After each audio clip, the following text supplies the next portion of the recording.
Tubiest of the tubiest, the best YouTube subscribers on the planet. That's you. And I'm 50 plus. And introducing my new students. I gotta get this out of your face. This is all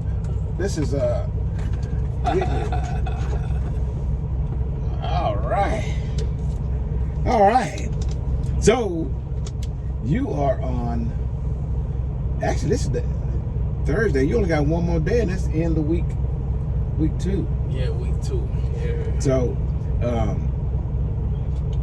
how you liking it so far? Man, I like it. You know, it's a lot of work. You know, and we run hard. You know, and that's one of the things that I gotta get used to. You know, especially with this regional route. You know what I mean? We pick up, we drop off, and we'll get another load. You know what I mean? Yep. So, new load every day. New load every day. You know, and we damn near tarping every day. I like that. Yeah. I used to didn't like that.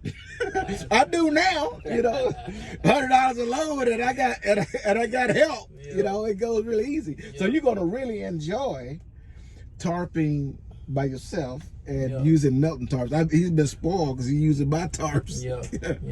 Yeah, you can use the Melton tarps. They weigh like 8,000 pounds a piece. Yeah. They really don't. Okay, but with that heat right here, when that heat on that neck, they weigh 1,000 pounds. You know, so. But keep in mind, a lot of our customers will have tarp machines. Yeah. How did you like tarping this one?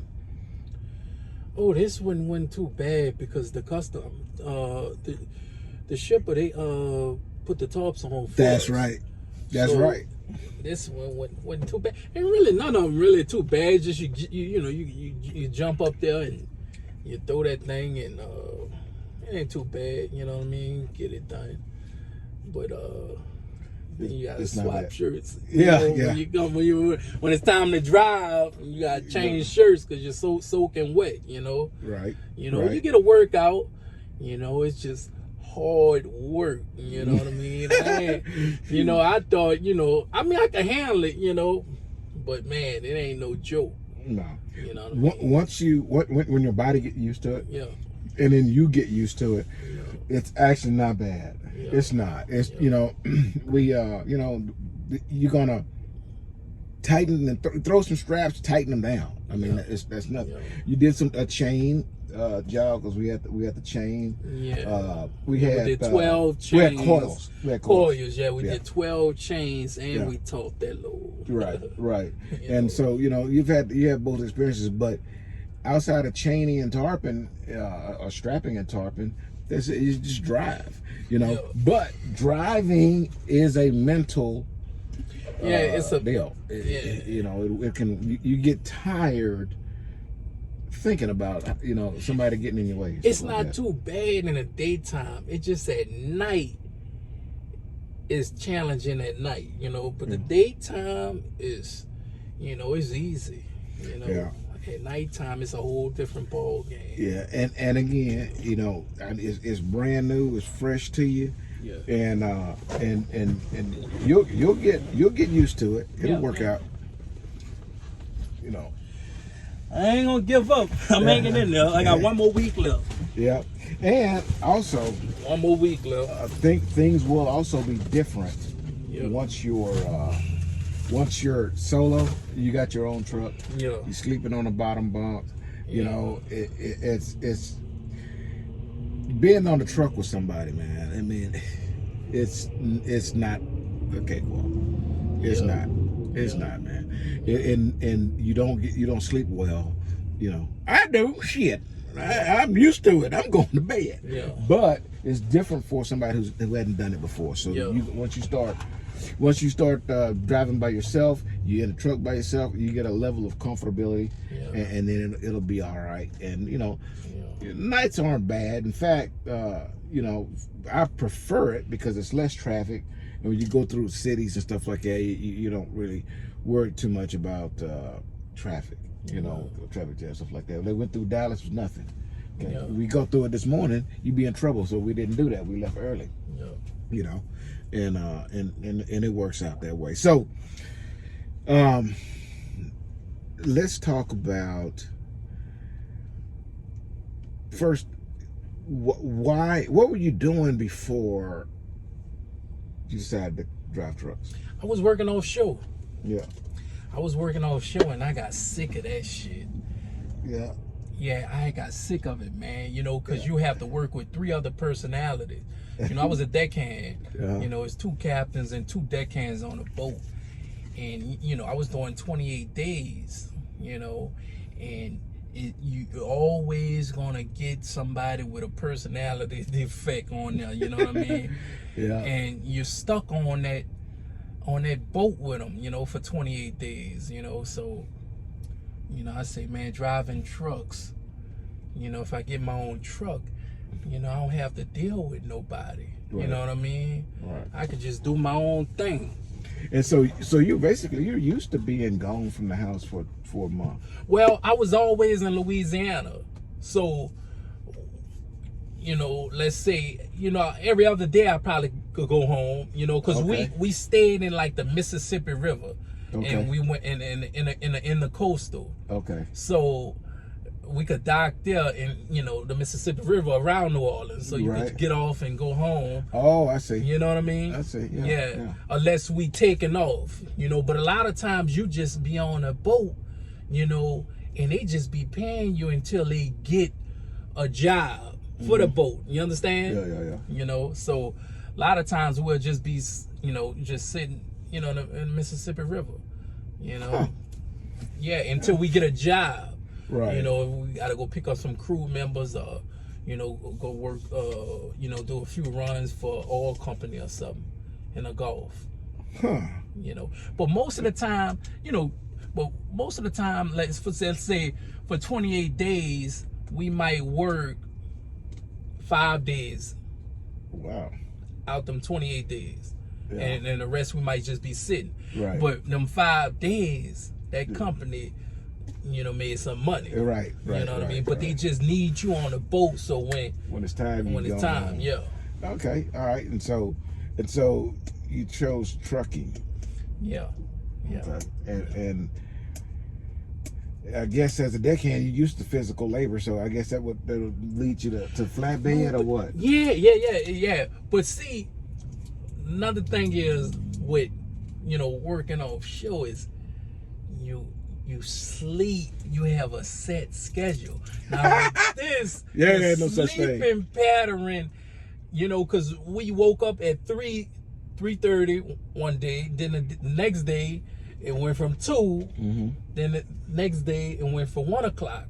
So, you know, this is AM, by the way. AM, yeah. So, you know, that takes some, you know, time to get used to. You know what I mean? And you know, Les and I happen to be there at a specific time, and my clock is, and I'm way early or something like that. Yeah.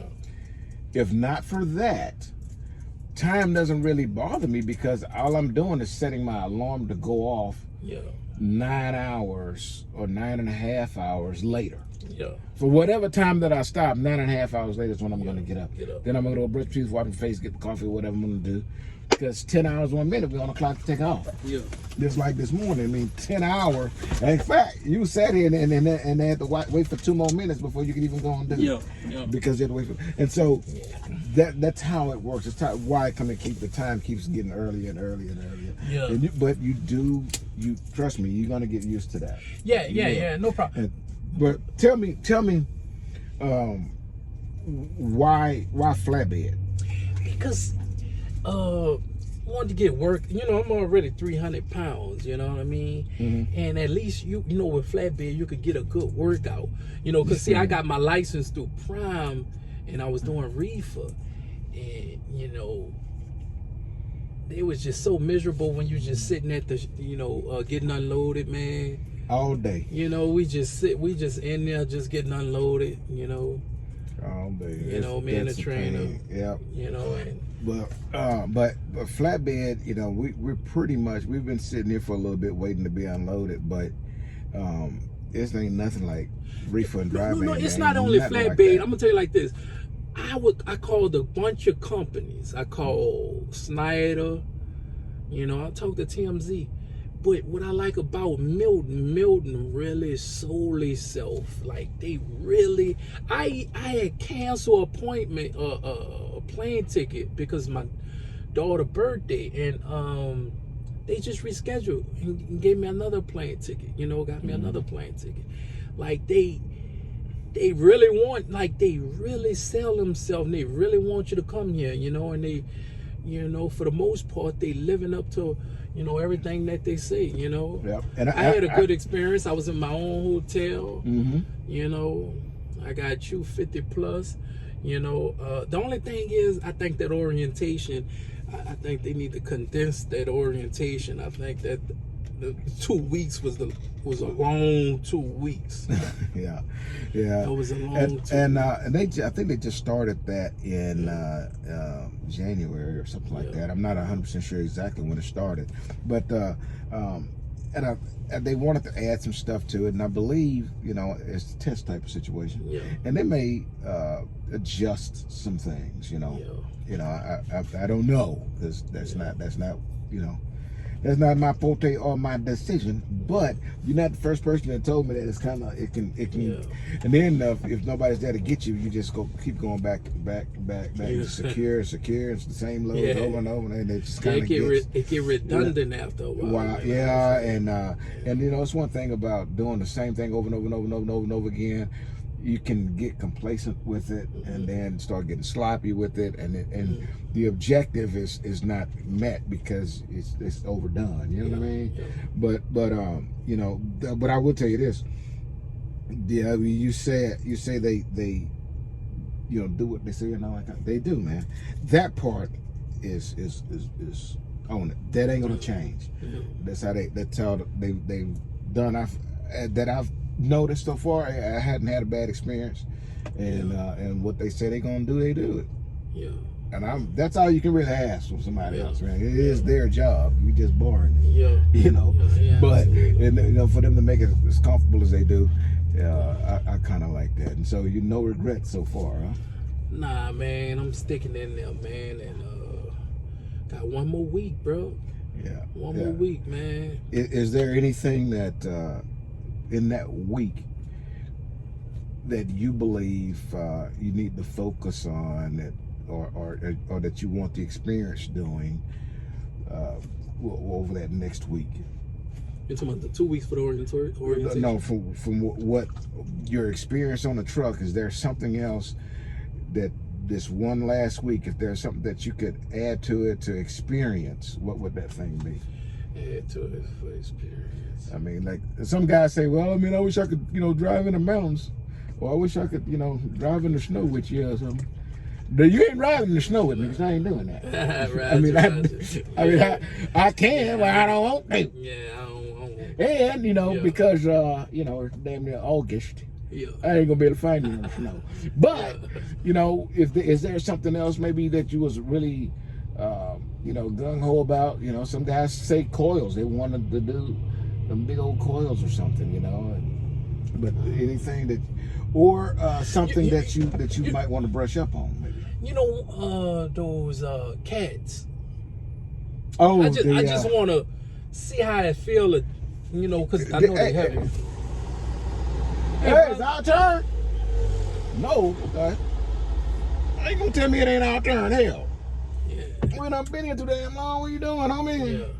But I just want to, because those cats heavy, I just want to see how it is to drive and secure one. You mean the tractors and stuff? Tractors, yeah. We do pull some John Deeres. The cat stuff that we do is like the buckets and stuff like that. The stuff that the equipment, like the arms that they use, the boom arms on the cat, stuff like that they put together. Those are brought over from Mexico, and we bring them. Hey, the guys with the big forklifts, they let you know when you can pull in. Oh, the big ones. Okay, good deal. All right, Tell them to hurry up. Tell them that you're going to buy breakfast if they come on. Okay. All right. All right. Missing it long enough. Shit, come on. Yeah. So, yeah, but you know, when we get to Laredo, we may be able to get one. I don't know. Now, I will say this. Generally speaking, this load that we're going to get next goes to Vidor, Texas, and at the location that we're going to drop off, they generally load us out of there with slinky coils. Those slinky coils then go to Arkansas, and from there we generally go through Tulsa. Okay, and if we go through Tulsa, then more likely than not, you'll be upgraded.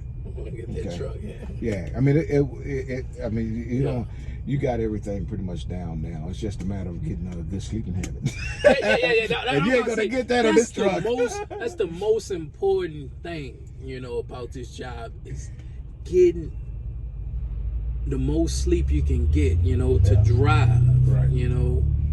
Right. You know, you get 10 hours to sleep, you know.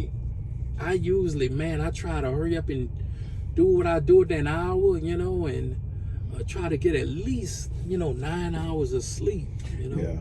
Yeah. It's hard, man, and you've handled the temperature up there well. I mean, I try to keep the truck cold, but you handled the temperature up there well. But the difference between temperatures from down here and up there is about 20 degrees, maybe 30 degrees different. It's hot up there, and you know, it's difficult to get good rest. But that's really, really, really, really important, and it's hard on the trainer's truck to get good sleep. And that's just, you know, you in the truck with somebody you don't know, and it's just not comfortable. You're not at home. You know, so you know, that again, something that's going to change relatively quickly. But now, you think they can?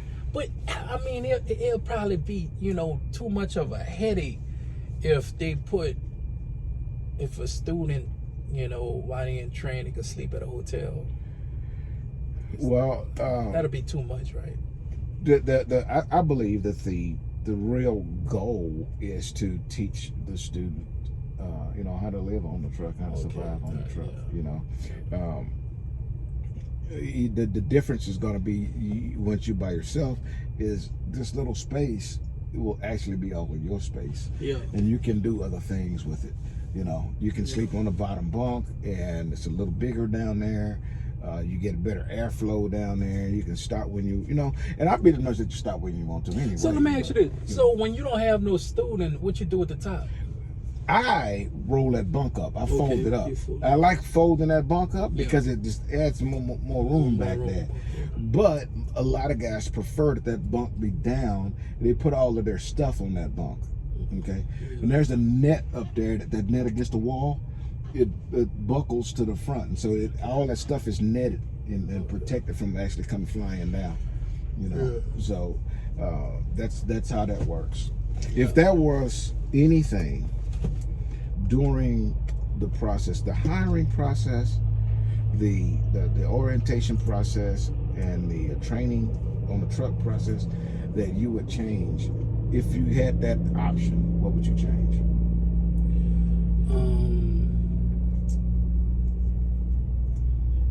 Man, that's a good question. Hold on, let me think. What would I change? Outside the length of time that you spend in the training class and orientation, if you shorten orientation, that's one thing. But if there was something, if you had to dig hard and find a negative, what would that negative be? You talking about the whole experience? Throughout the whole thing, you know. If you could find something, the fact that you got to think hard about it is a good thing. And like honestly, like the only thing I would say is just like I said, that it really could be 1 week. That 2 weeks orientation was it's really overkill.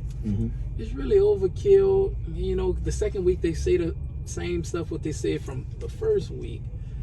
You know, so I say that, and honestly, now let me ask you. You think, okay? So I've been on this truck for 2 weeks. You think tomorrow I'm ready? I believe that you are probably outside of you know, getting the form and manner right on the Qualcomm. Outside of that, you can have it. I let you do the very first customer. You dealt with the very first customer, and you've dealt with every customer since then. You can drive the truck, no problem. You know, you can read everything, no problem. You know, so you can perform the job, and you could have performed the job the third day on the road. You know, it's just basically been getting more experience and evaluating yourself to that point. So then, you know, there's some that needed that full 3 weeks. There was some in 2 weeks I knew we was gonna have some issues. You know, they was never going to get. What's the longest you had a training on your truck? 3 weeks. Oh, 3 weeks. Okay. Yeah, with Melton. Okay. But after 2 weeks, if you can't hold the line, you missing turns, you're not you can't trip plan, you know, you don't know where you're going. This is not what I can't teach that. I can't teach focus, okay? I can teach you how to perform this job, but I can't teach you how to pay attention. You know, that's right here. You got to know that. And at that point, you can't drive this vehicle and not be paying attention. You know, you got to keep running up close to people, you know, or you know, you just have bad driving habits, period. I can't undo those things if you don't want them to be undone. At that point, you know, it don't take me 3 weeks to find that out. You know? You know, we'd be going to Tulsa, but it'd be a different reason than you upgrade. I can tell you that. You know. So like if you send a student home, do Tulsa pay for it? I don't send a student home. That's not. I don't have that authority. But what I can do is go to Tulsa and help you get your stuff off. And then I can go upstairs and say, I'm not gonna trade this guy no more. And this is why. And then they can do that. They can make that decision. No, I'm just saying they pay for. Yes. Okay, they won't. They won't. They won't. You're stranded. Oh God, no. No. And for that being said, man, and I'm pretty sure that there are some, but I don't know of a trucking company that does that. You know, they don't just say, you know, pound sand, because you know, unless you just done something, you know, crazy to the membrane, you know, and they don't want you around anymore. Other than that, you know, most of these people who I've heard that you know, quit, left, or whatever, that, you know, the company took care of them. You know, if we could be in, you know, North Dakota, and this don't work, and Melton would say, well, you know, drop him off here. We'll Uber him to a hotel until we can get him a flight and fly you back. They're not gonna say, well, y'all are just gonna have to tough that out and, you know, drive him, you know, another 2,500 miles to Tulsa or whatever the hell. No, they take care of you. They're not gonna. They took care of me, just like you know, when I took a shower, you know, and I paid for it out of my pocket, you know, they reimburse you for that. Right. And once you get your own truck, you're gonna have, there's the Peterbilt guy, he's already unloaded. So they need to come in and get us now.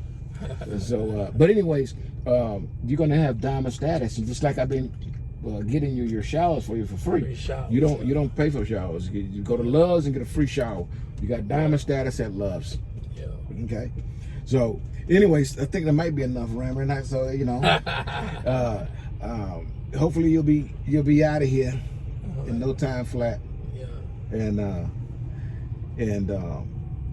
you know, then you'll be on your own. I'll be making some real money. Yeah, you're gonna miss me though. Yeah, I miss me sometimes.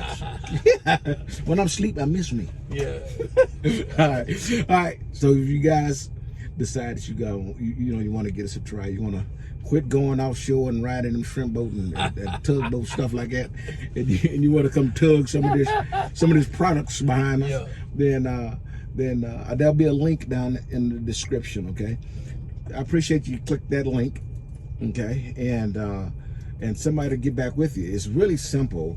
You don't have to fill out a big long application to get somebody to call you. Okay, all you have to do is put contact information in that's down there, name, phone number, email, stuff like that.